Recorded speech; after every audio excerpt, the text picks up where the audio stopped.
And of course, my computer jumps and I'm not where I'm supposed to be. All right, there we go.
And welcome to another exciting episode of The Energy That Surrounds Us. I'm your host, Michael, and today I have two really incredible guests who I have been talking with backstage before we came on and have learned so much already.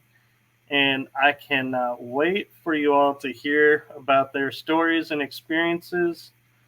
They are involved in the paranormal in a way that I feel a lot of you may find a very interesting way and a way that you can practice and do as well and not break your bank.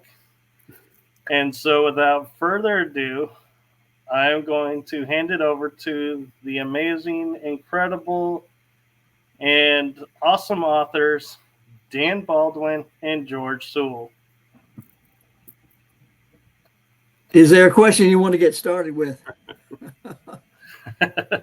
Well, why don't you introduce yourselves, because both of you have a very interesting background. Okay, well, I'm a journalism graduate from LSU. I've been a writer all my life. About 20 years ago, I became involved. I was a co-founder of a psychic group called Find Me, which uses psychics to find missing persons.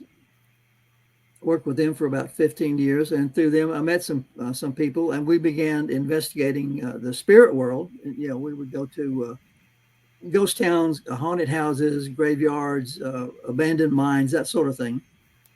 And through doing that, I got interested into experimenting with researching UFOs, and from that led to really the interesting connection between the UFO phenomenon and the spirit world. And then George and I, of course, have written two books on that particular subject. So that's pretty much it in a nutshell. My technique is pendulum dowsing. Thank you. And George? Well, I've had a lifelong interest in things paranormal, if you will, things spiritual, and of course anything regarding outer space and what we would call UFOs. So that's just been a part of me since day one. I had an opportunity back in the 1990s to be the assistant state director for Louisiana for the Mutual UFO Network, and had an opportunity to talk to a number of people who had various levels of encounters. And I was really impressed with the similarities in these descriptions. These were from different people, different times, different locations, but the similarities were just startling, and that really helped me focus that this is a genuine phenomenon. It does have multi dimensions to it, but it is definitely a physical occurrence, at least as these people are reporting, and pretty much just been staying with it since then. Again, co-authored some books with Dan on it, and just continue the continuing education. That's amazing. And I love how you guys have UFO together, interest in the paranormal and the dowsing. And we were talking backstage, and Dan had mentioned if I wanted to know the story of how you two connected, George, you were the one to ask. George's fault. He did it. Now, this goes back, well, let's go back many decades, at a time when there was a weekly magazine in Shreveport, Louisiana, that I wrote for. I did the arts and entertainment column for them each issue. And at the same time, Dan was a feature writer for the same magazine. We were not acquainted, but the editor got to know both of us pretty well. And then the editor just kind of said, George, I think you need to meet this Dan Baldwin fellow. I think you two would enjoy each other. And he made the same introduction to Dan. So, okay, well, let's go get a beer. All right. And we've been making mischief ever since. It's amazing what happens over a beer. Good things. Some of them we can even talk about. Yeah. There you go. Even better. Yeah, that was back in 1975, and we've been palling around, and like I said, George said, getting into mischief. And one thing I can say is I'm delighted to say the mischief keeps on going. Mm-hmm. Yeah, it never gets old. Never gets old.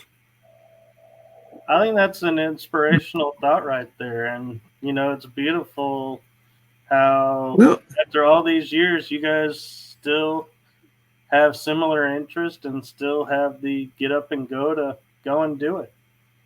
Well, yeah, every time George and I go through a door and enter the realm of knowledge that's on the other side of the door, we find more doors to go through. Mm-hmm. So there's just, hey, let's go over there. Yeah, and it's amazing, if you will, the relationships you can have with people who are without bodies. That was something that really got my attention, and that was really echoed in our most recent book, Paranormal Pendulum 3, and in the previous book, Paranormal Pendulum 2, one of the people that we were involved with was the director of the Shreveport Museum, and we were doing some sessions there. There were some ghosts that were haunted the place and whatnot, supposedly. So we did some sessions there. We got really interested with the administrator, Maria Markel. She also has some psychic talent, so she would join us. And when the book came out, of course, she's all in the book, and I presented her copy. And about a month after that, she dropped dead. And that was just took everybody by surprise. It was a very sudden illness. But less than a year after that, Dan and I were doing a program similar to this, and Dan was telling the story of our interactions with Maria and the Spring Street Museum. And while he was explaining that, I had a tremendous sense of Maria's presence. I mean, it got my attention, and I'm kind of slow. Okay. So afterwards, popped Dan a note and asked him to take his pendulum and see if Maria is wanting to be a part of what we're doing out of body. And he did. And it was affirmative. And I put the issue to a couple of our associates and friends who have medium skills. And no question. Yes, Maria's here loud and clear, and man, she's ready to go. So it was fascinating that we had Maria, who worked with us while she was in form, and she's continuing to work with us in spirit. And I just think that is just so cool. That Well, is let me art throw in some. Let me throw in the topper. You know what's coming, George. But yeah, when George and I met Maria, there wasn't like a bond or something. She was a nice lady. We enjoyed her company. We got along perfectly. And just you meet somebody who's really nice and you like them. And then of course she passed away. A year or so later, George and I were out in a certain area of the Shreveport, Louisiana. And when we discovered with the aid of another very good medium that I had a past life at that location. And my first wife, I was a Caddo Indian. This is 700 years ago. I had a past life as a Caddo Indian. I had two wives, one deceased, and then I married again as a Caddo. But my first wife was Maria. Boing. Oh. You talk about something out of the blue. Yeah, it's amazing how the universe works and how people connect, and it kind of makes me interested to think about all the people that you meet that you instantly have that friendship and bond with, and going, Mm-hmm. I wonder if there is a past. You have to wonder if there's a past life connection that influences that a little bit, or is that just the current energy just was so that it worked? I think probably both. Mm-hmm. But I definitely believe that if you have a sudden instantaneous liking or disliking for somebody, that probably leads back to a past life experience. Right. And like I said, I agree. And past lives is interesting when you start to look into those, and because so many, like you were saying, Native Americans don't have a lot of documentation for stuff. So if you feel you have that past life, you don't have a resource to go, yeah, see, here's my picture, here's my write up, this. Yeah. Mm-hmm. Whereas even in our culture, if you were not someone of fame or like political figure, there was nothing written about you. So you could have been a farmer and won some awards for crops, but that wasn't major news. And so you're never going to find the write up to go, hey, this is me. Well, one of the things that kind of supports our belief in what we're doing is we have done a lot of research with the Native Americans in the last couple of years. George over in the east, me over here in the west, and separately we have come up with dozens of readings on our own, but we're getting the same information from Mm-hmm. different sites, different locations, even different time frames, but we're getting the same information. So that tends to make me believe that what we're getting is correct. Yeah. It's not a matter of wishful thinking. Yeah, what Dan's referring to in my instance was there's a World Heritage Site over in northeast Louisiana. It's called Poverty Point, and it is one of the earliest, if you will, major settlements of the Native Americans. They were near the Mississippi River, and they just traveled everywhere, but their focus was on this particular plateau. Poverty Point is what it's called now. And kind of on a lark a couple of years ago, I said, well, it's been a while since I've been to Poverty Point. Let me go out to Poverty Point and see if they've done anything with the grounds or the big, huge mound. That's the big attraction, is the mound, the bird mound. And went out there and had a great time just walking around, and finally sat down at the picnic table under the shade of a tree. And well, heck, why not? Pulled out my pendulum. Is there anyone present who would like to speak with me? And I got it. Yes. Oh, okay, cool. And through question and answer process of elimination, basically what I came up with was I was communicating with the spirit of an entity who lived at that village 4,000 years ago. And this particular entity was the shaman. And that really opened up a whole new line of questioning because, okay, Dan and I've read widely on the subject, and the accounts of interactions of our ancestors with what they call the sky people is just so rich. So I was questioning this individual if, as shaman, did he have contact with what we would call the sky people? And very much so. He was indeed the liaison between the village and the sky people, who from time to time would literally sit down at Poverty Point and interact with the villagers. And taking that information, and Dan followed it out west, and to his surprise and my surprise, the villagers were having pretty much the same experiences, regardless of location and regardless of their point in time. This covered, 4,000 years.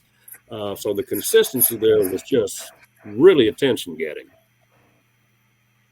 That's amazing. And what I think is something worth mentioning is we recently, and I say recently, it's probably been within the decade, we had the movie Cowboys versus Aliens, or Cowboys and Aliens, where it's the Old West and they're dealing with UFO. And that got me thinking, and I started looking, and there were so many stories amongst the natives, indigenous, and the Old West that was not a fictional movie. That they really were looking and experiencing UFOs back then. It's a modern thing. Well, what we were learning, of course, the Native Americans we were talking to go back, in my case out here, primarily 700 to 1,000 years ago. In some cases further, but mostly that era. But one thing we discovered, the Native Americans did not think of the sky people as gods. They thought of them as people who had an advanced culture, had advanced knowledge, but they didn't think of them as gods. They, unlike the cowboys and Indians, they didn't. The visitors didn't come down to make war or to kidnap them or experiment on them. They came down primarily to get to know the people. That would be the simplest way of putting it. But the Native Americans didn't worship them. Primarily, the ones that went aboard were shamans or chiefs, but the people pretty much accepted. Well, here comes the flying thing again. Let's see what's going to happen now. There wasn't a lot of fear. There was some intimidation simply because an advanced culture. They obviously had things the Native Americans didn't have. Like spaceships, for example. But there wasn't a lot of fear. Yeah, in fact, our latest book carries a chapter that describes a session that we conducted with a pair of mediums, as well as two very accomplished pendulum dowsers.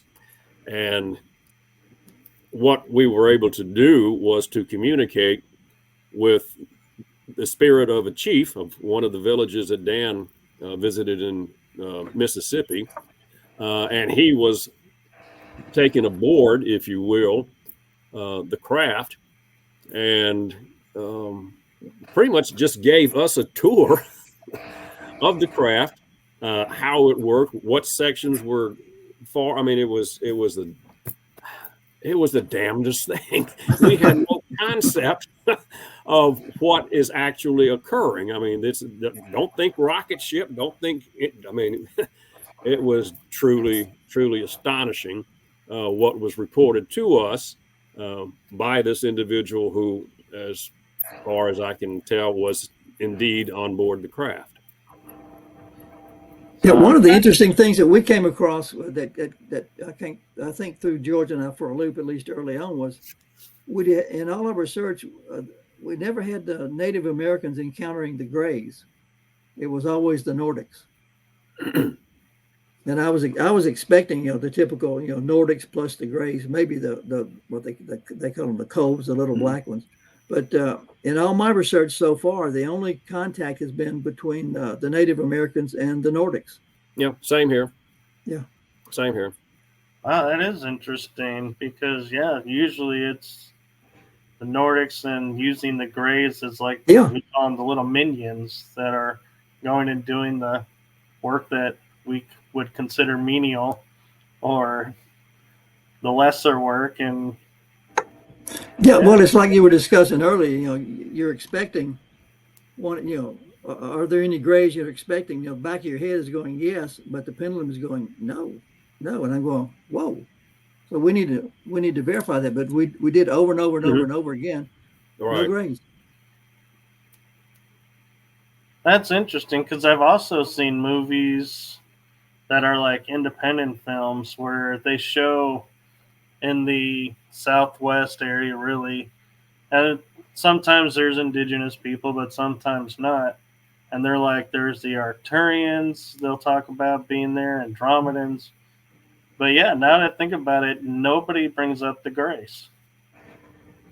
Now, yeah, it's not to say that they're not there or they weren't there, but we haven't encountered them yet. Which, again, I wasn't expecting that. Let me put it that way. Mm-hmm.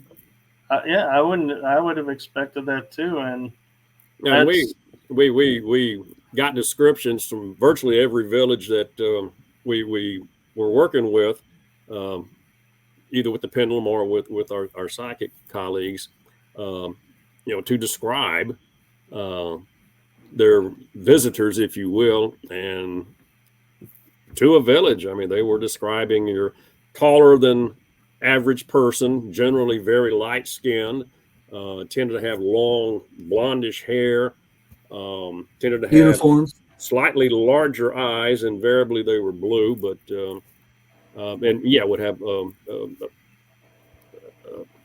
a definite uniform looking attire, and just amazingly consistent with the locations over time with the different people. So that kind of led me to wonder if, in fact, we were dealing with the same group of sky people visiting all these villages over time. And we had a session specifically addressing that. And yes, indeed, that what we were getting was one particular group of sky people who were focusing on these particular sites over time. And there was a consistency to it. Now, that kind of really opened up what all the sky people are capable. The same group going through thousands of years of time working with these various villagers in various incarnations. So it just really opened up the experience, the life experience, just hugely. So I'm curious, when you say that they're in a certain area or region, are you meaning like one group of sky people would be like North America, working with all the indigenous people there, or are you meaning like globally? Because I'm only speaking for the villages that Dan and I together, or we separately dealt with, and that's just what we came up with. We weren't digging for anything, and we were just reporting what we were being presented with in the sessions. Okay, I just wanted to clarify that because I know a lot of people are of the mindset of the sky people that helped the American tribes, helped Central America, helped Egypt, and so I wanted to make sure to clarify what we were addressing. So we didn't ask those questions. We didn't pursue that particular line of thinking. We just kept really focused on the villages we were writing on, because Dan and I were both aware that there's so many ways you can go with this, and if we started going with every question we had, we would never have written the book. Yeah. Which brings up another question I have is, I'm curious, when you're looking in areas, especially like Dan, you were talking about cliff dwellers, and it got me thinking about, and I don't really know what to call him now because I had a guest recently tell me I referred to him as the Anasazi, and he goes, no, you can't call them that. That's a derogatory term. But I was like, I don't know what to call them now. But have you guys taken your pendulum and your research and ever thought to look into what happened to them? Well, out here, the Anasazi, and there are different groups out here. The Anasazi, the Membries, a whole bunch of different cliff dwelling and pueblo dwelling people. Most of the ones out here, the cliff dwellers and the pueblo dwellers have left the dwellings and they moved into modern Indian tribes. They're still here. They just left the dwellings. Okay, so you guys aren't on the page of they just disappeared. Well, yeah, we're on that page too. Yeah, there's okay. two situations. No, the group, I'm sorry, George, real quick. The group you're talking about historically morphed into the modern Indians that are still here in Arizona, New Mexico, and Utah. But George, you take it. We have encountered the leaving also. Yeah, we'll go back to when Dan was married to Maria out at this particular location in Shreveport. It's near Cross Lake, so body water. It's a prime location. People have been living there for thousands and thousands of years. But the time frame that we were referencing with Dan was about 700 years ago. And of course, we were curious as to, where did they go? And the response we got was that basically the people in that village, a small village, about 75, maybe 100 people, and they tended to incarnate at that location as a fairly stable group, and pretty much their spiritual advancement was roughly, equal, or they were really close. There were no real huge gaps, and they finally reached the point to where, we've done all we can do here on Earth. Y'all ready to go? Sure.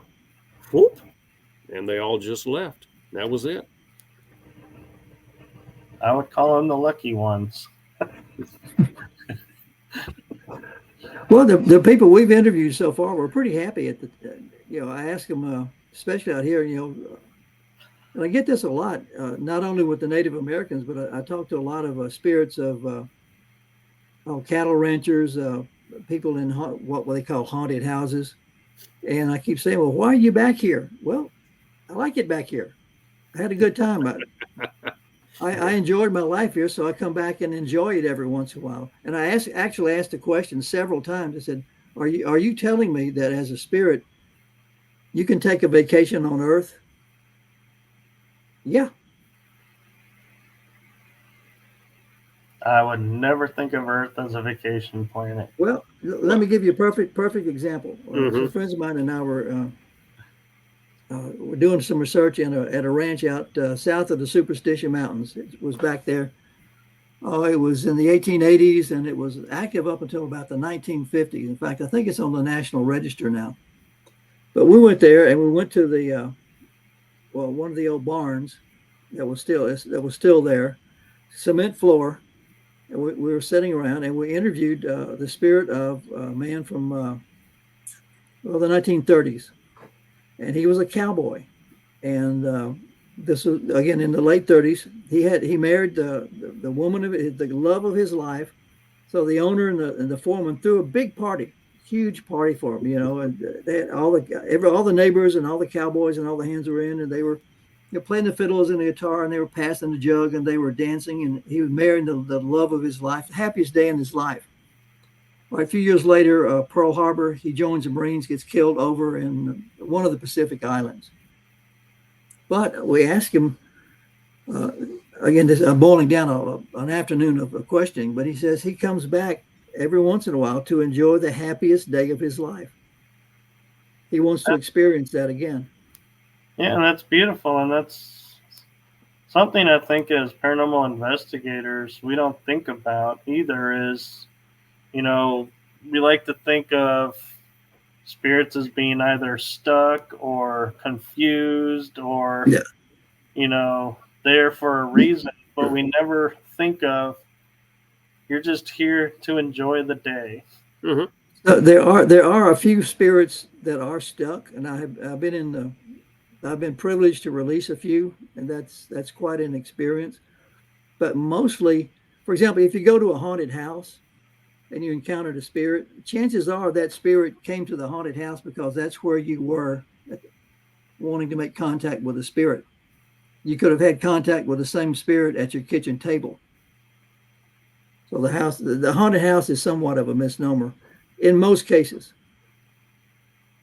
Right. And I'm also curious. We hinted at this when I introduced you. Can you explain the pendulum and how it can work in an investigation? Because that is something I think a lot of people don't think about. Okay. Yeah, I'll give a demonstration, and George, maybe you can tell a good story. Mm-hmm. But basically, a pendulum is nothing more than a weight on a string. And essentially, a right swing is a yes, a left swing is a no. So you have to ask yes or no questions. And how that works basically is when you're looking at the pendulum, your conscious mind is focused on the pendulum. When that happens, your subconscious mind is freed up to make contact with whatever's out there to be made contact with. You know, put whatever label you want, but the information is out there in the universe. And the information is downloaded basically from the universe into your subconscious. Your subconscious mind actually controls your fingers. And your fingers actually move the pendulum, but they move it at the direction of your subconscious mind. Mm-hmm. And I think one of the reasons that works well with spirit contact, because spirit contact is so challenging, is you're dealing with your subconscious mind rather than your conscious. So you're much more attuned to the spirit frequency in your subconscious than you are your conscious. That's it in a nutshell. Mm-hmm. No, I think that's brilliant, and I'm looking forward to trying that one. An investigation coming up. The only hard part is keeping your mind focused and clear, because you can make it go left, you can make it go right. You know, like I said earlier, am I going to win the lottery? Yay! You know. Right. A good story. One of the questioning is key. Yeah. A good example that I use back when I'm doing my missing person studies, I was looking for someone, and I would be getting very accurate information. Like, with the pendulum, you can get latitude and longitude if you're looking for a missing person. You can be that accurate. You can get street addresses. But I would be asking a question, and I would be absolutely right on the location and the condition of the missing person and all that, except the person would be deceased. And I had asked, the obvious question, is the missing person alive? And I would get a yes. At the time I asked the question, the missing person was deceased. And this happened over and over and over and over again. And it finally hit me that the question was wrong, because I don't believe in death. I believe in the life goes on. So yeah, in my mind, the missing person was alive, because the person is in spirit. The body is dead, but the person, and that's what I'm focused on, is alive. So I was getting the correct answer, but I was interpreting it wrong. Yeah. It's all in the question. All in the question, and keeping your mind clear. And one thing I wanted to ask is, and see how you guys deal with, is when you're asking the questions, like you were saying, am I going to win the lottery? And it's along yes. Well, that could be next week, next month, next year.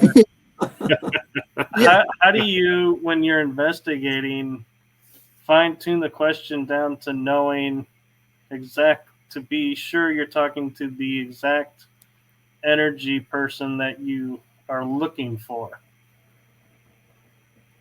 If that makes sense. No, you do. Go ahead, George. Yeah, I was going to say the simplest way to explain that was when we were working with Lindsay Higgins out on the property where she used to live when she was raised as a youngster. And next door was her Aunt Belle, who knew everything about, she and Lindsay were very, very close. And as a part of telling Lindsay's story, we did extensive pendulum conversations with Aunt Belle. So it's amazing how much information you can get conversationally from the other side using the pendulum if you're really careful in how you frame the question. And sometimes maybe posing the same question in maybe 2 or 3 different venues. And if you get the same response, then okay, you got a pretty good degree of confidence that what we're asking does in fact have a genuine answer. Okay, because I was thinking, like, when I was going and seeing people who channel or mediums, and they're like, oh yeah, there's a red truck, and I'm like, well, okay, is that a toy truck? Is that a red truck? Just see on the road? What is the red truck mean? And that's where I was thinking, when you're asking a pendulum, it's nice that it's yes and no questions, because they can't say to you, yeah, there was this truck, and you're like, what truck? We don't know anything about a truck, so I can't validate this. Well, yeah, I can validate that specifically, especially working with the police officers who are generally, street cops are very open to psychics, even if they don't believe it. They're open to working with it. But one of the problems they have with working with psychics, somebody can describe a perfect scene where the missing person is, down to extreme details, but that location could fit 100,000 different locations. For example, in Arizona, well, she's near some trees, and there's a creek, and there's a brook, and there's a big rock, and there's a fence, and there's a sign that says posted. Well, that describes everything. With the pendulum dowsing, that's I've run into that several times. Yeah. And the cops say thank you, but that does us absolutely no good. With pendulum dowsing, like I said, you can get a latitude and a longitude. As far as your red truck, I found a red truck, and not only did I find the red truck, I got to make the model, the license plate, and the decal on the side of the truck. Wow. Just by asking yes or no trucks. Is it a Chevy? Yes or no? Is it a Ford? Yes or no? Is it a 68? No. Is it a 72? Yes or no? Is it an 85? Yes or no? Yeah. Is it on and on and on? Is it is it Arizona license plate? Yes or no? Yes, it's tedious. Takes patience. Oh God, is it tedious? But it can be remarkably accurate. I'm curious as well as how much with the pendulum do you encounter where, like, as paranormal investigators, we say we're talking to a child, but then we realize we're not talking to a child. So how many times do you come across where one entity is speaking under the guise of another entity, and then you figure out, wait a minute, you are not who I thought I was talking to? So do you come across that with the pendulum, or do you think the pendulum is smarter than that, and it's like, nope, you're not talking to this person, don't even start? That's never happened to me. What's happened with me and George several times, though, is we'll be interviewing one person and somebody else will pop in, and we'll stop and say, wait a minute, are we still talking with the same person we started 15 minutes ago? We'll get a no. Then you start over. Well, am I dealing with a male? Am I dealing with a female? Did you pop in to give us specific information, that sort of thing?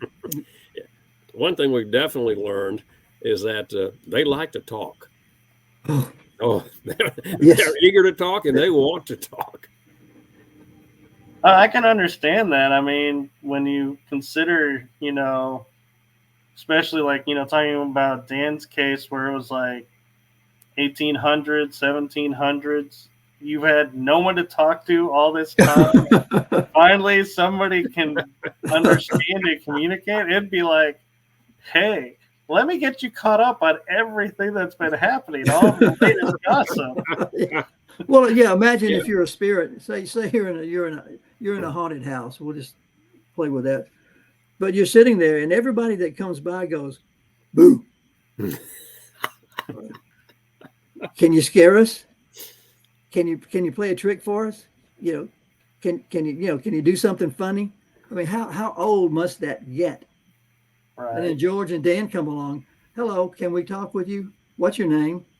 what's your story? Can you, and so they go, oh God, somebody to talk to at last. Yeah, essentially what we're doing is we approach the individual in spirit as if they were physically present.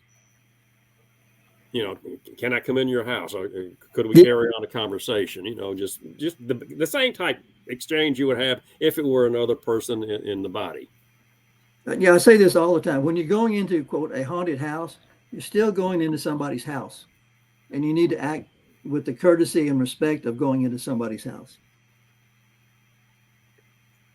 We don't go in to confront anybody. No, we're after information. Yeah. I'm the same way. I view all those TV shows where they're like yelling and like being obnoxious, in my opinion, to the spirits. I'm like, you're just making yourself look foolish. You are gaining nothing. Yeah, I want to look at some of those shows, and there's some good ones and there's some I don't like. But I want to ask you: is every house demonic that you go into? Every one? It can't be. Right, and that's one thing I got on when I would meet some of the people on the shows and get a chance to investigate with them. I'm like, how many of these are actually like this? And they all were like, well, not all of them, but we do on occasion go to a house where we spend 2 days and nothing happens, so we pack up and walk away. And I can't help thinking, though, I have this theory in my head when it comes to spirits is when a spirit reads you coming in, they can read your energy and go, this person's here for 15 minutes of fame, or this person genuinely wants to communicate. Mm-hmm. And so if you're here for your 15 seconds of fame, they're just going to ignore you. They're like, do we want to talk with these people?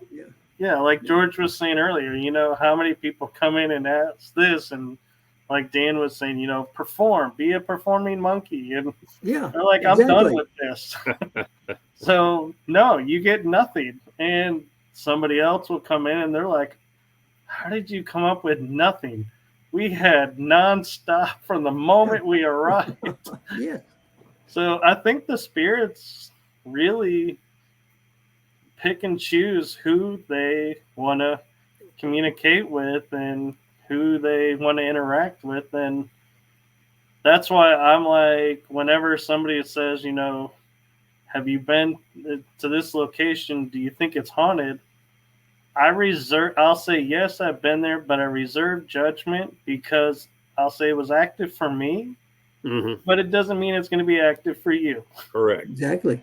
Yes. It's the location, a haunted house. You're not going to have a spook hanging around a house.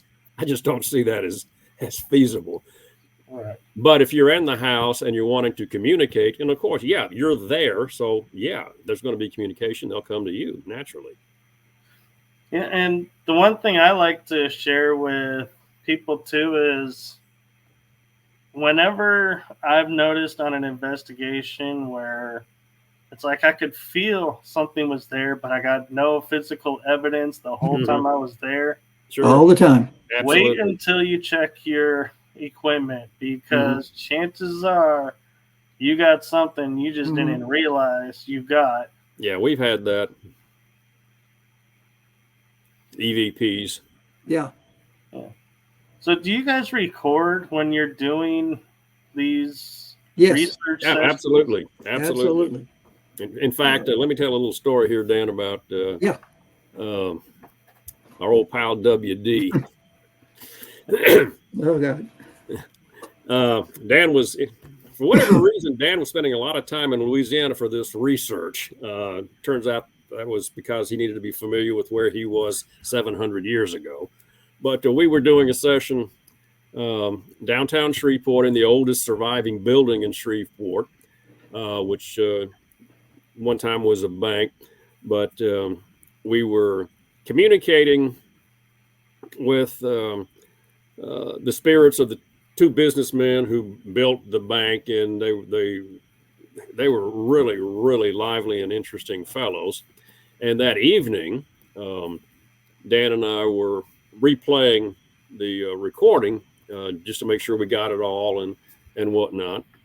And then out of nowhere in the recording, in a very firm, deep male voice, we hear, "Lindsay is key." What the? Where the hell did that come from? So we go back, play it again, and there it is. "Lindsay is key." Mm-hmm. And, must have played it a half a dozen times. I mean, where did that come from? Because that was not recorded, So Dan heads back to Arizona, and a couple of weeks later, he's doing the transcription from that particular session. And it's not there. Mm-mm. It's not there. And how can it be there? And then the session is not there. Sometime later, Dan's back in town, and we're having conversation with WD, and put it to him straight, "WD, were you the one messing with the recorder for Lindsay is key?" "Yes, I put it there." "Did you take it out?" "Yes, I took it out. I wanted to show you what I can do." So he's quite the character. Hey, one of your viewers popped in something about not hanging around a graveyard. That's absolutely right. I mean, if you're a spirit, say for example down in Tombstone, if you're a spirit, are you going to go back to Boot Hill, or are you going to go to the bird cage? I wouldn't hang around a graveyard either. I want to go where the wine, the women, and the song are. I agree. And the only time I ever really approached a spirit at a graveyard was because it was the only place around that I knew 100% was connected to this person. And it was Elizabeth Crockett, Davy Crockett's wife. Mm-hmm. And so I was like, I can't go to their home. I can't go to, and her nephew or grandson was buried near, but like a couple plots over, a city over. And I was like, well, so the Crockett energy will be really prevalent here. So I was like, okay, well, let me just take a shot in the dark and see if you'll answer. And I tried to do an EVP session there, but usually, I would not try and engage them at the cemetery because, let's be honest, if you're a spirit, the last place you want to be is where your body is decaying away. Yeah, it's like, why go there? Yeah. It's like, let's go back to get the reminder of the worst moment in our lives. Yes, we're in the ground. Yeah, we've had a couple of experiences at graveyard, but we were there primarily just because it's a historic location. And George and I were at one, and basically we were there. It was a historic location, and I just said, well, I'll see if somebody's here, just for the hell of it, basically. And just somebody showed up, but the spirit wasn't at the graveyard. The spirit was someplace else and saw Dan and George. Well, I go chat with those guys. That's why the spirit was at the graveyard, because we were there. Mm-hmm. I'm curious, dealing with Dan, especially you, dealing with the Southwest, because I know there's a lot of Spanish influence in that area. Mm-hmm. Do you feel like the energy spirits that you talk with, and I'm specifically using the word energy because it's going to relate to my question, do you feel like because they're in that form, you can communicate with them clearly and they understand and you understand them, and you don't have to speak Spanish to reach them? No, I mean, I don't speak Anasazi, and we've had no trouble communicating with with people that a language that doesn't exist anymore. George, the same thing over in Poverty Point. Yeah. And kind of a more recent example, you'll appreciate this, Dan. I was at mutual UFO network conference and was chatting with any number of those fantastically interesting people.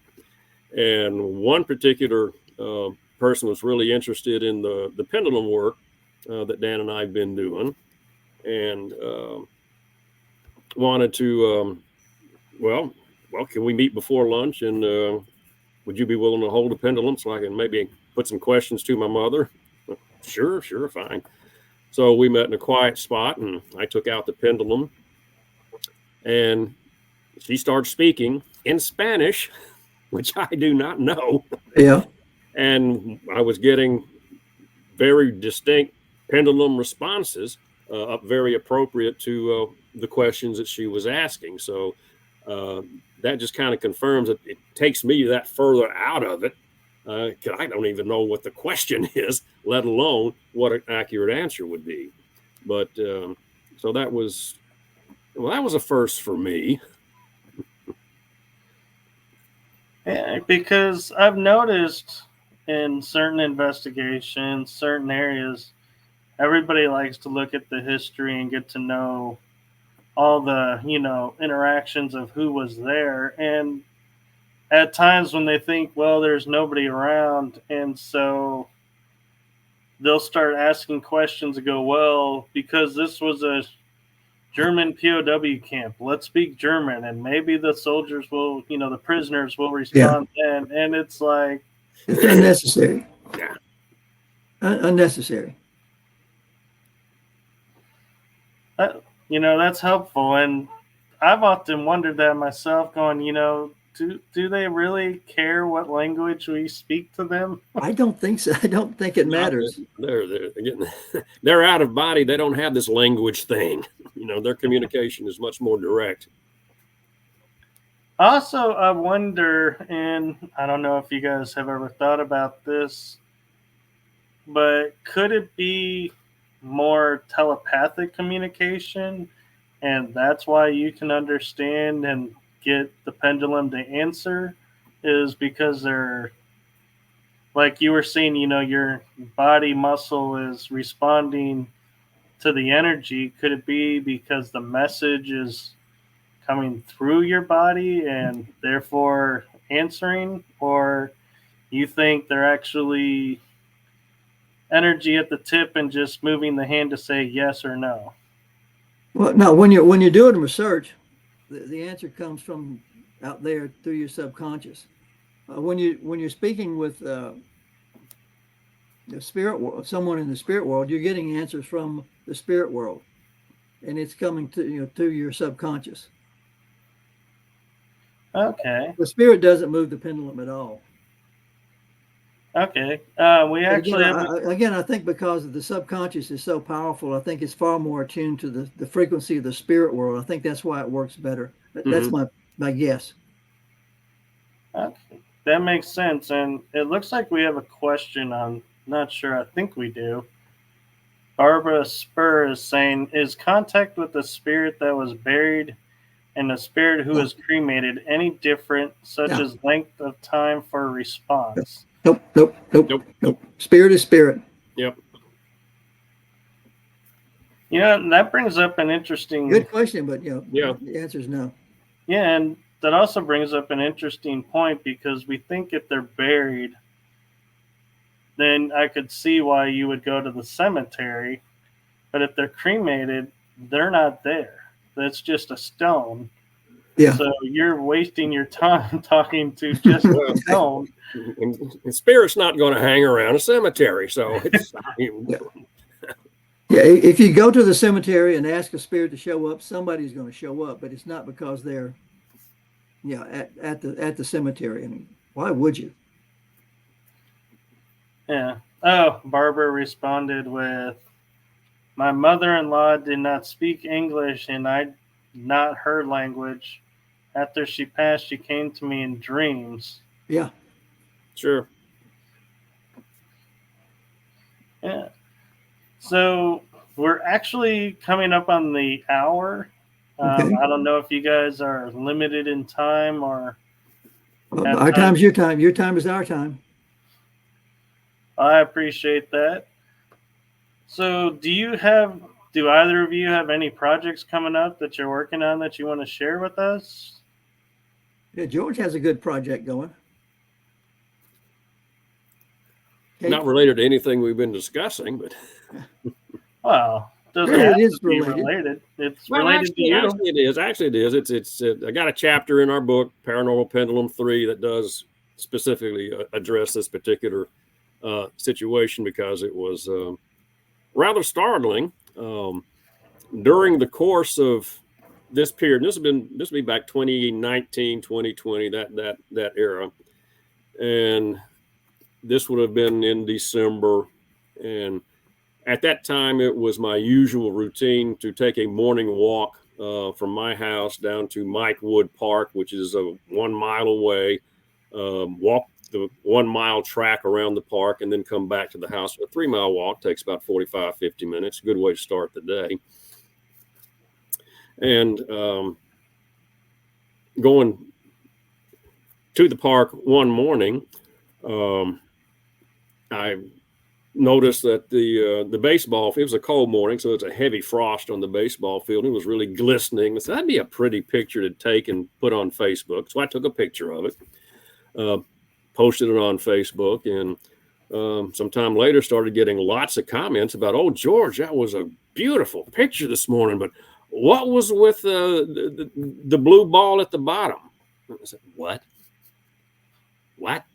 So I went back and put a close eye to the photograph, and I had missed it the first time, but sure enough, towards the bottom of the photograph, hovering above the ground, was about a softball-sized blue sphere.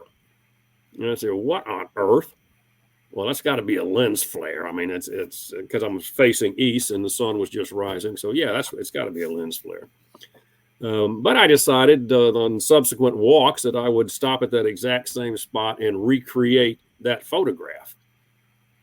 And 5 out of 7 times, there was an orb in the photograph. It wasn't always in the same place, but there would definitely be a 3-dimensional orb in the photograph. And I said, whoa.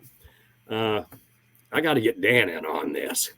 So I sent Dan several of the photographs asking to, hey, take out your pendulum, see if you can get a feel for what this orb is, because it was a very consistent orb. And what Dan sent back was, well, the orb is a spirit. It's the spirit of someone known to you, but not in this lifetime. Whoa, hello. Where'd that come from? But okay, because the consistency of the photograph of we call it the blue sparkly. It's a blue sphere, and it's got lots of little internal sparkles. I mean, it's a really beautiful little object. So okay, then I had an idea, just shall we say, popped into my head to search for the identity. Let's look at 19th century American actresses. Okay. So I get on the internet and start searching about 19th century American actresses. And there's one name that just really keeps popping up over and over, and that's Kate Bateman. And I was like, okay. Got a lot of information on Kate, a lot of reviews of her performances. She was quite a famous actress in 19th century America, as well, and also Britain. So basically went to some of our medium colleagues and said, Kate Bateman? Oh, yeah, she's here, and she wants to talk. And that first 2-hour conversation was quite the eye-opener. And so Kate's very much a part of this whole operation as well. But it's just curious how that she introduced herself in a way that I could not ignore. I'm not going to ignore my camera photographing a blue orb. I don't see it at the park. I don't see anything. I just take the picture. But the camera sees the orb, and it still does to this day. Right, and I love how it was in different places. So I mean, it was very definite that this is not a specific lens thing with the sun or whatever. Right. I mean, it's sometimes on top of trees, sometimes it's way out in the distance, sometimes it's on the sidewalk. It's his position varied enormously. Size stayed about the same, but the location would change. Yeah. So my friend Lala Bright, she has a interesting question for you too. Have you experienced shadow people? And if so, what do you think they are? Spirits or something else? I've probably experienced them. You know, everybody walking into a house has seen something like that, but I've never looked into it, so I don't know. Yeah, I have not, but Lindsay Higgins, again, the subject of Paranormal Pendulum 3, she did report having seen frequently, especially growing up, shadow people. So I'm curious because talking about the orbs, what is your guys' take on the orb? Is it really a way for spirits to make themselves known, or is it something that our eye is just matrixing and saying, no, it's just a piece of dust or an insect, and our mind is making it something else? Well, again, I don't see the Kate orb. The camera does.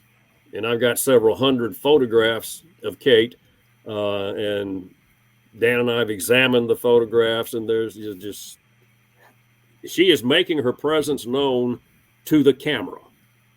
Okay. Yeah, a lot of his photographs are in sunshine and cloudy days. The orb can be out in the open. He's got pictures of the orb behind things where it's partially exposed. He's got them in the trees. Mm-hmm. So it can't be they can't all be lens flares. No way.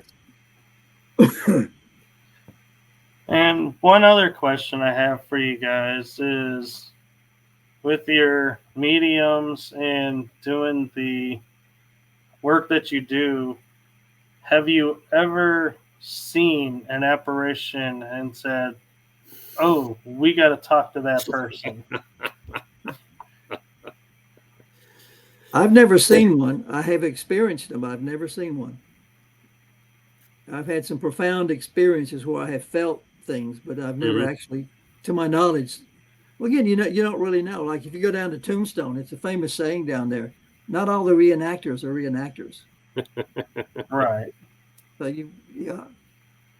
but as far as knowing that I've seen a spirit apparition, no. But I do know I have experienced them because I've felt the emotion, which is undeniable. So would you say you get like a spidey sense or a kind of thing? Well, yeah, perfect example. We talked earlier about my Caddo, my village as a Caddo Indian. I didn't know anything about that whatsoever. We were at one of our medium's house, and we walked up there, and she's on a hill that goes down to a little creek, and then there's a hill that comes up like that. And I had the feeling that somebody's watching you, even though maybe there's nobody there. But George will remember this. I said, George, there are people over on that hill looking at us. There's a bunch of people over there. Of course, there's nothing there but trees and shrubs. No, there are people over there. And so we walk up, and the medium says, well, your family's waiting on you. What? She said, that's your family over on the hill over there. Okay. And then that goes into, you weren't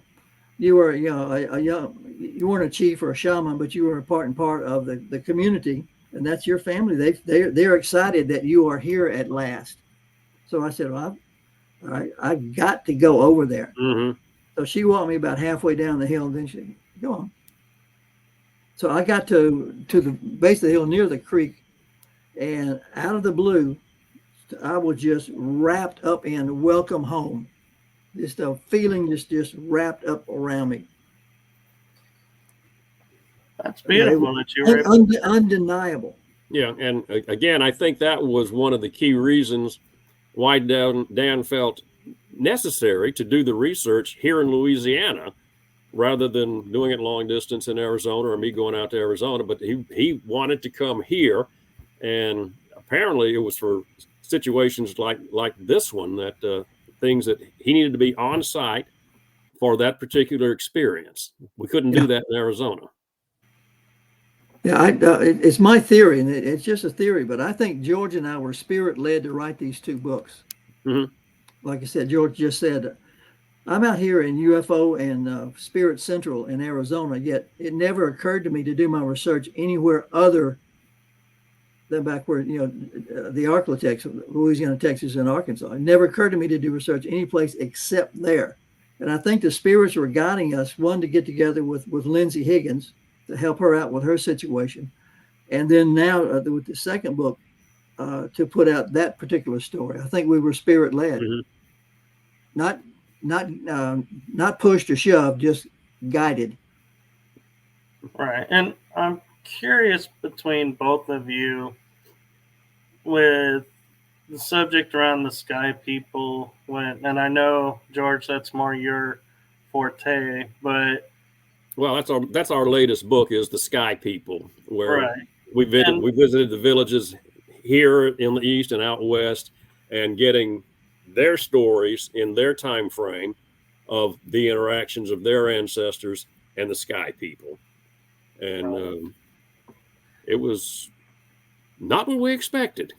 I'm curious though, because when we talk about UFOs and with your guys' background, I'm wondering how many times, and I'm not sure how to word this right without maybe crossing a line that you guys aren't aware of, but I'm curious, when you're looking at the UFOs and the stories, do you ever stop to go, are these UFOs from outside of the earth or are they ours?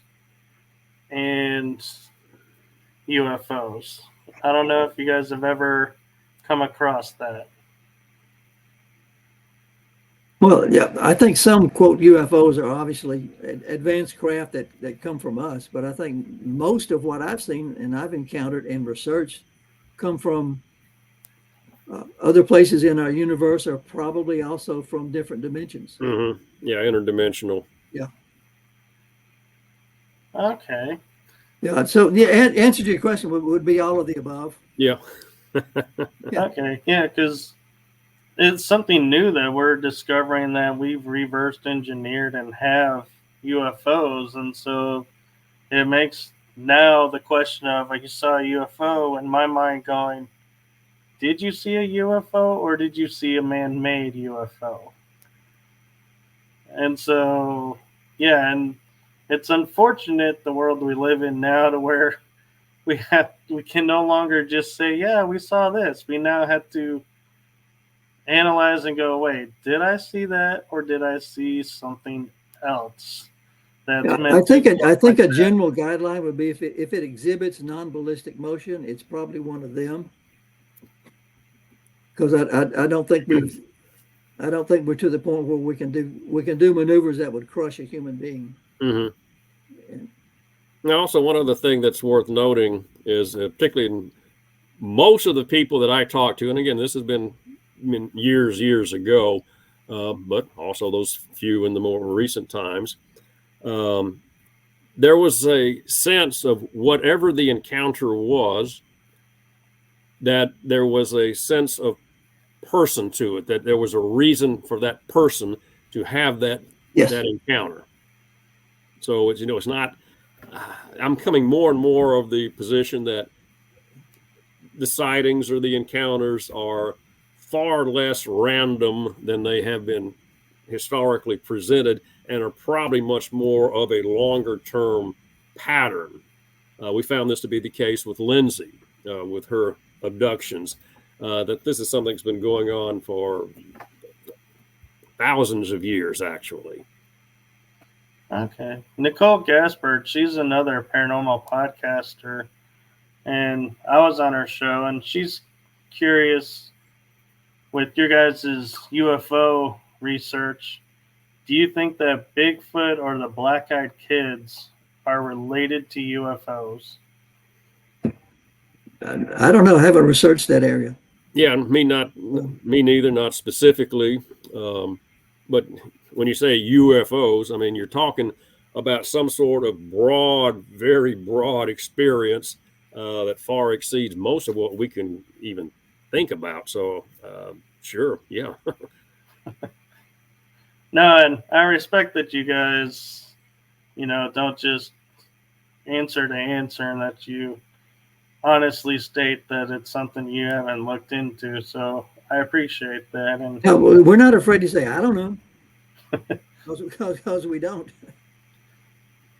And Ginger Mason is asking, do you think one day we can transition between dimensions like they can? Absolutely. That's what we're being taught. Yep. So my last question to you guys is, with all that's going on in the world, and we're awakening some of what has been dormant for us. Mm-hmm. Do you feel like communication wise that we're be able to communicate easier without the use of, say, the pendulum or K2 or digital recorders Yeah. Oh, with absolutely. the other side? Oh, absolutely. Yep. I call myself a psychic on training wheels. Yeah, I'm waiting to go up to the big bike. I like that idea. So thank you guys for coming on. And Good fun. where can people find you if they have questions for you? Okay, well, I'm on Facebook, and you can find me at my websites are www.danbaldwin.com, www.fournightspress.com. That's FOURKNIGHT.com. My email address is baldco@msn.com. And all my books and all the books that George and I've written together are available. Amazon, wherever you can order your books, you can order our books. Mm-hmm. Yeah. And do you have Kindle versions? Yeah. Yeah. Everyone, yeah. That's a new question for me because I haven't thought about it. But yeah, a lot of people are like, I wish you could get the ebook. And I'm like, you can't get an autographed copy. But then I was like, well, yeah, I can understand the ebook. It's you don't have all my works and all our works are available in a paperback, ebook, a couple in hardback now. Yeah. Okay. And as far as communicating with me, probably the best way is just go to my website, www.georgesewell. Be sure you got that middle initial E, otherwise you'll go visit some fellow in New York City. Nice guy, I'm sure, but it ain't me. GeorgeSewell.com. And on the website, I've got links to the other things I've done and other information. So it's a good starting point.